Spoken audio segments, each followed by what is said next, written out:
బంగారు తల్లివి, నువ్వే ఈ ఇంటి వారసురాలు అంటూ నన్ను గుండెలకి హత్తుకుంటారు.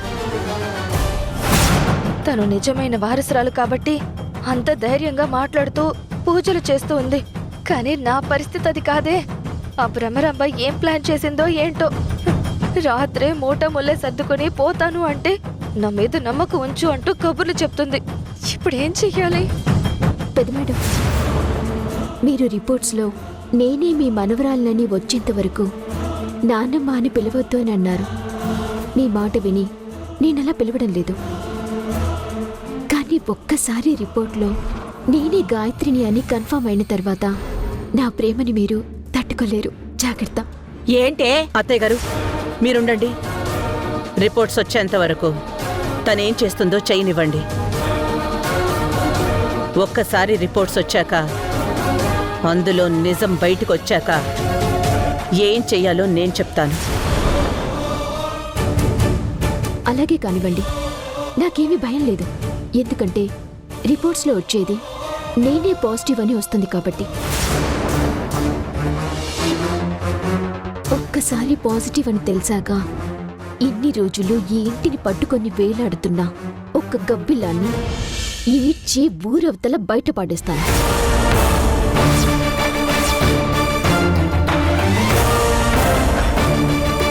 ఎందుకక్క నువ్వు అంత టెన్షన్ పడుతున్నావు?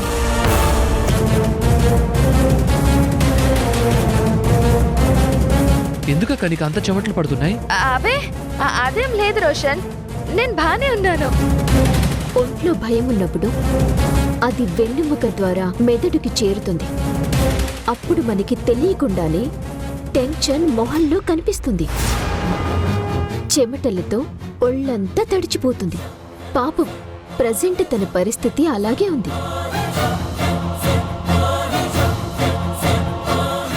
ఏంటే మనిషి భావోద్వేగాలతో ఆడుకోవడం నీకు బాగా అలవాటైపోయింది. చిన్నప్పుడు తప్పిపోయి 20 సంవత్సరాల తర్వాత కుటుంబాన్ని చేరుకుంటే దాన్ని కూడా అబద్ధం అంటే, నీలాంటి స్వార్థపర్రాలు వస్తే ఏ అమ్మాయికైనా భయం తప్ప ఇంకే ఉంటుంది. అత్తయ్య గారు, నాకు తెలిసి ఈ పాటికి రిపోర్ట్స్ రెడీ అయి ఉంటాయి. ఈ పాటికి బ్లడ్ శాంపిల్స్ తీసుకెళ్లిన డాక్టర్కి అన్ని నిజాలు తెలిసే ఉంటాయి. అతనికి తెలిసిన వెంటనే డాక్టర్ రిపోర్ట్స్ తీసుకుని మన ఇంటికి వస్తారు.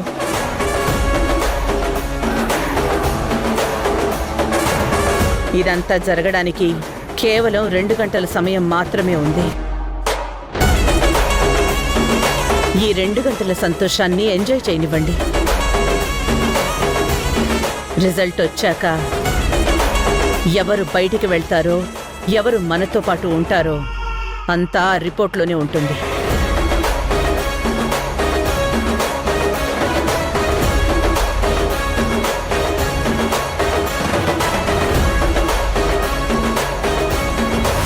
ఇంకా 2 గంటలు మాత్రమే అంటున్నారు. ఈ లోపు ఈ భ్రమరాంబ ఏమైనా చెయ్యగలదో లేదో ఏం అర్థం కావడం లేదు. చూస్తుంటే ఇక్కడ నుండి పారిపోవడం బెటర్ అనిపిస్తుంది.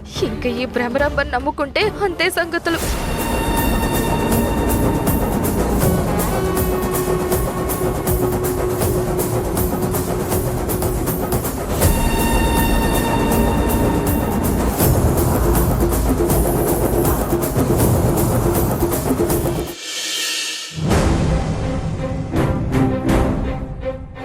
ఈ రిపోర్ట్స్ ను బట్టి చూస్తుంటే దేవకి మేడం కూతురు రాధ అని తెలుస్తుంది.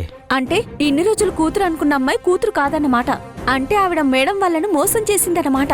అవును, దేవకి మేడం డిఎన్ఏతో మ్యాచ్ అయిన డిఎన్ఏ రాధదే. అందులో అనుమానమేం లేదు. వెంటనే ఈ విషయం దేవకి మేడంకి చెప్పాలి. రిపోర్ట్స్ దేవకి మేడంకి చూపించి అన్ని విషయాలు క్లియర్గా అర్థమయ్యేలా చెప్పాలి. పద వెళ్దాం.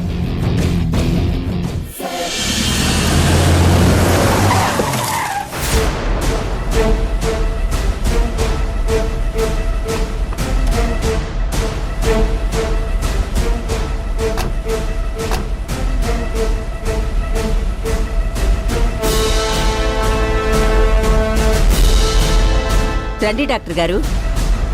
నమస్కారం అండి. నమస్కారం అమ్మా.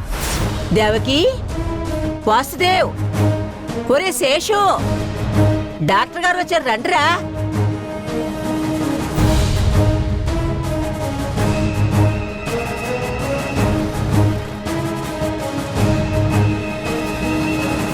నమస్కారం మేడం. నమస్కారం డాక్టర్ గారు. నమస్కారం డాక్టర్ గారు. నమస్కారం సార్. రోషన్, పెద్దమ్మా. వెళ్ళి రాధని గాయత్రిని పిలుచుకునిరా. అలాగే పెద్దమ్మా.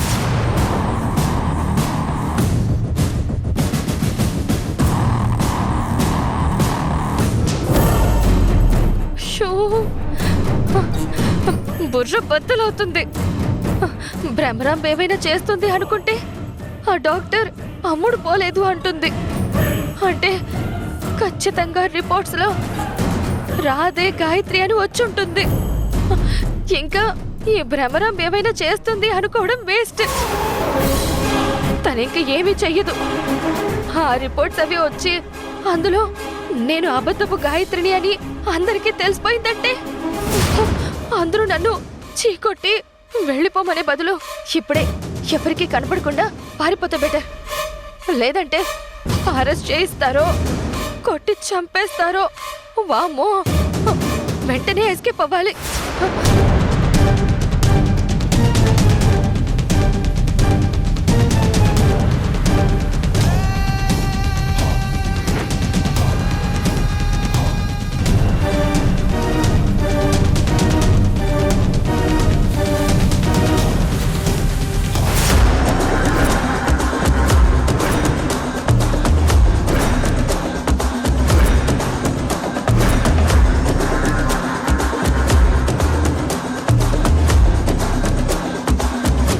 ఏంటి, నా చిన్నప్పటి క్లోజ్ ఫ్రెండ్ బ్యాగ్ తీసుకుని తప్పించుకుని పారిపోతున్నట్టుంది. నిన్ను ముందే చాలాసార్లు హెచ్చరించాను. అనుకోకుండా వచ్చిన గాయత్రి స్థానాన్ని ఉన్నన్ని రోజులు ఎంజాయ్ చేయాలి, లేదా అప్పుడే ఎవ్వరికీ తెలియకుండా వెళ్ళిపోన్నాను. విన్నావా? వినలేదు. ఆ భ్రమరాంబతో చేతులు కలిపి ఎంత ఆడాలో అంత ఆడావు. చివరికి పొక్కబోర్ల పడ్డావు. చూడు, ఇన్ని రోజులు ఎంజాయ్ చేయక కుళ్ళు కుతంత్రాలతో గడిపావు. ఇప్పుడు మూట ముళ్ళే సర్దుకొని పారిపోతున్నావు.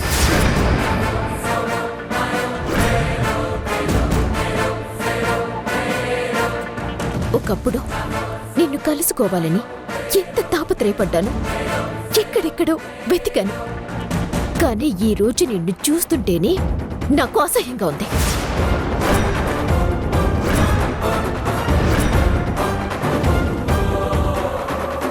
ఎంత మోసం చేసావు, ఎన్ని నాటకాలాడావు. మోసం చేసింది నేను కాదు, నువ్వు. చిన్నప్పటి నుంచి అంతే. నాకు దక్కాల్సినవన్నీ నువ్వు లాక్కుంటున్నావు. నన్ను తీసుకెళ్ళడానికి వచ్చిన ఫ్యామిలీ నిన్ను తీసుకెళ్లేలా చేసి వాళ్ళతో వెళ్ళిపోయావు. ఇప్పుడు నాకొక మంచి కుటుంబం దొరికింది. ఇక్కడైనా హ్యాపీగా ఉందామనుకుంటే నువ్వొచ్చి నా అదృష్టాన్ని కాలు రాసి ఈ ఇంటి వారసురాలు అయిపోయావు. ఛీ, నోర్మల్. చిన్నప్పటి నుంచి నేను నిన్ను మోసం చేశానా? వచ్చిన వాళ్ళకి నేను నచ్చి నన్ను తీసుకెళ్తే అది నా తప్ప? ఇప్పుడు నేను లాక్కోవటం కాదు, ఇదే నా ఇల్లు. వీళ్ళు నా వాళ్ళు. అలాంటిది నీకెలా ఇస్తాననుకున్నావు?